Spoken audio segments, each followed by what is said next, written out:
Hey everyone, it's Karen Shane. June is the month we celebrate National Cancer Survivors Day. We here at Unconditionally Her are honoring the courageous cancer survivors from around the world by sharing some amazing stories from our original Survivor Stories from the Stage theater shows. Ready to be inspired? Let's meet the brave, brilliant, and the beautiful. Here we go.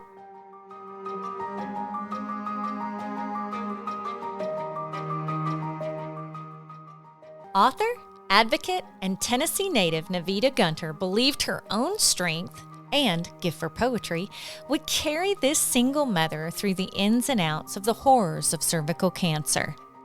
And it did. But she didn't stop there. In 1991, Navita founded the first Cervical Cancer Coalition in the state of Tennessee, and now she dedicates her time and efforts to changing the story of cervical cancer deaths by educating the public about early detection within the African American community.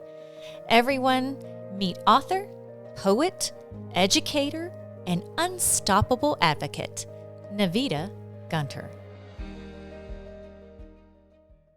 On every Friday night, the complications of life slows down at the packed-to-capacity Kajiji's Coffee Shop on Jefferson Street. Poetry turned the stressful juggling of business, family, health, dating, and everyday struggles into a magical place where words and feelings sprung uninhibited in the heart. I was known as the queen of Nashville poetry. I pictured myself becoming the next Maya Angelou, and the event I hosted was an oasis to poets and poetry lovers to escape the daily grind. But now the deafening roar inside me drowned everything out. You see, I was a single mom with one teenage child and not one but two jobs, just trying to keep ahead of the bill collectors and food on the table.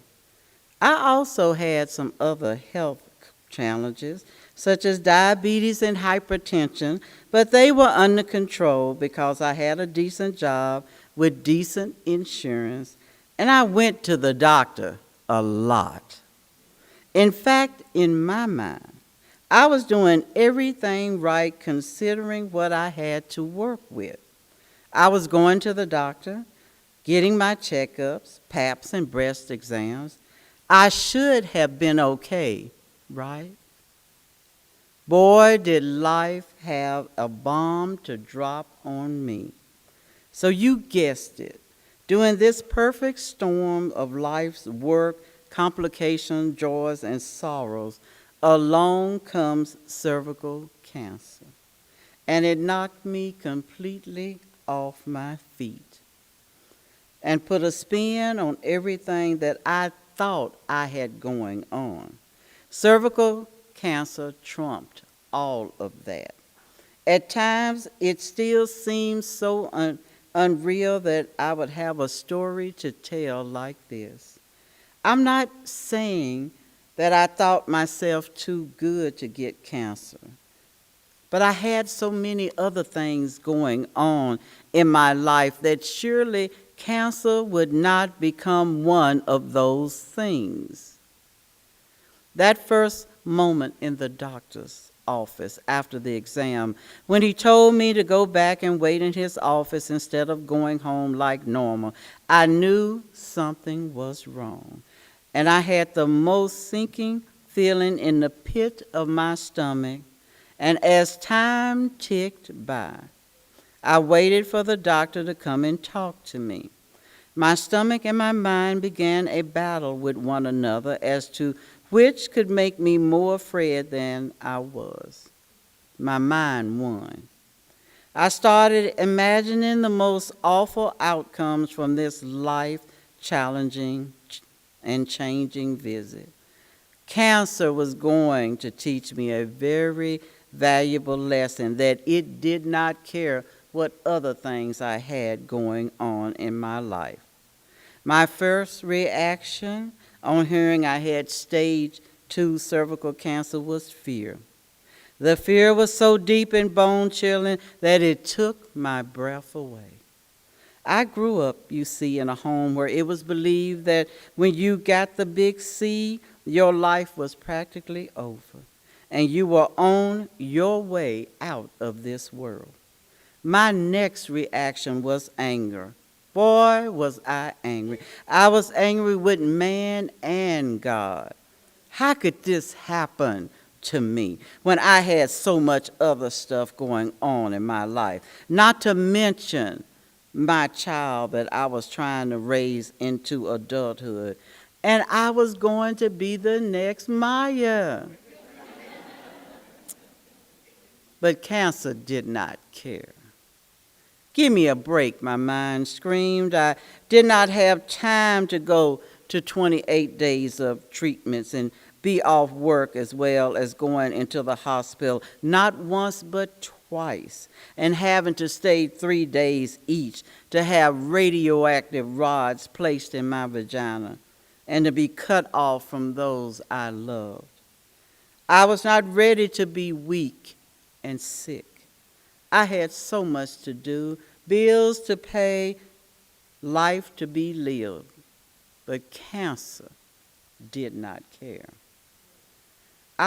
So I went through those 28 days of radiation, as well as going into the hospital twice for 3 days each with a big lead shield placed between me and the world, all the while trying to put on a brave front for family, friends, and especially my daughter. You see, it was only the two of us against the world and this cancer. By the grace of God, I made it. I am now 15 years cervical cancer free. Because of my journey and what I had gone through, I knew that my life would be changed forever. I had to find ways to try and give back and to spare other women the difficult road that I found myself traveling. So I founded the Cervical Cancer Coalition of Tennessee to hopefully offer a voice to those who hesitated to speak. Also, I was told that cervical cancer had a higher mortality rate in African American women, which means we are more likely to die from this very curable illness. So on hearing this, it really drove me to try and help women with information and support concerning cervical cancer. I vowed to tell my story in as many venues as possible that have women attending, such as Survivorville and their My Second Act presentation, as well as the nonprofit I founded to encourage women to take better care of themselves and get their Pap test. I still dream of the day when I'm able to also help them with some of the costs associated with the disease. Cancer can be very expensive, even with insurance. And when HPV came on the scene and we found that cervical cancer can be transmitted from a sexually transmitted virus called the human papilloma virus, or HPV, plus the passing of the Affordable Care Act, which provided fresh opportunities to make headway with HPV immunizations and cervical care, my message took on an even more urgent calling. Has it been easy?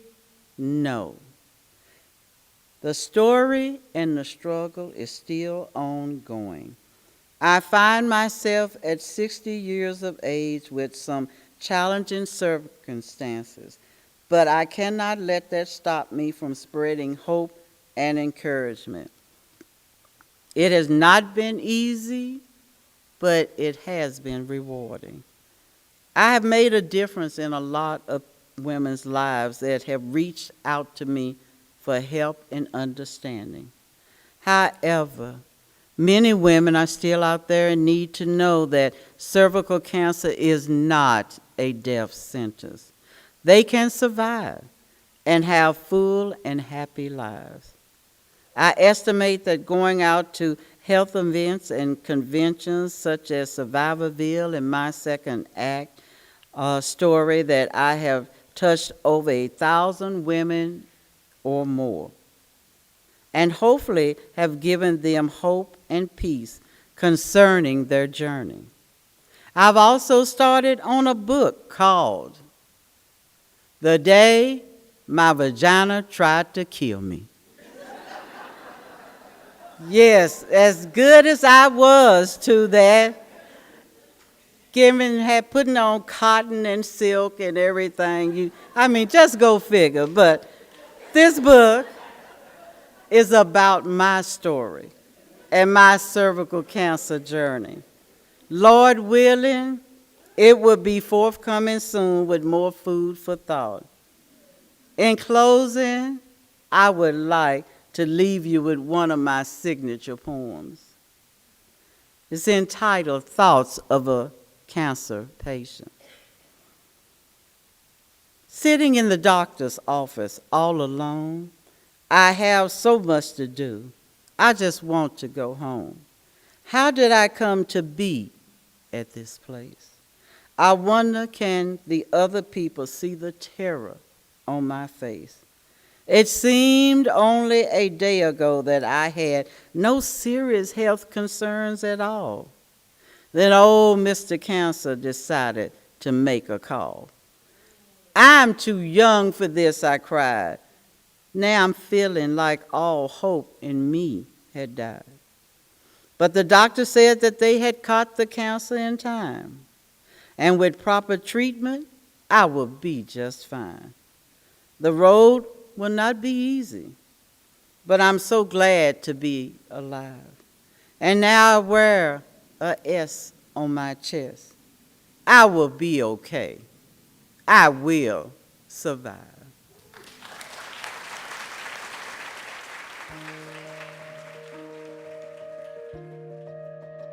The Survivor Stories from the Stage podcast is a production of Unconditionally Her.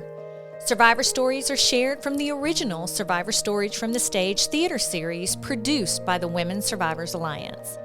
Editing by me, Karen Shane, Kata Nelms, and Tyler Goins. Music, Gliding Hearts, licensed through Artlist. Visit us today at unconditionallyher.com and sign up for our lifestyle articles, more podcasts, inspiring newsletters, and learn about the events coming to your area. You can also follow us on all social media platforms. Cheers to all the survivors and co-survivors that celebrate their survivorship every day. Thank you for your bravery. And thank you, everyone, for joining us today.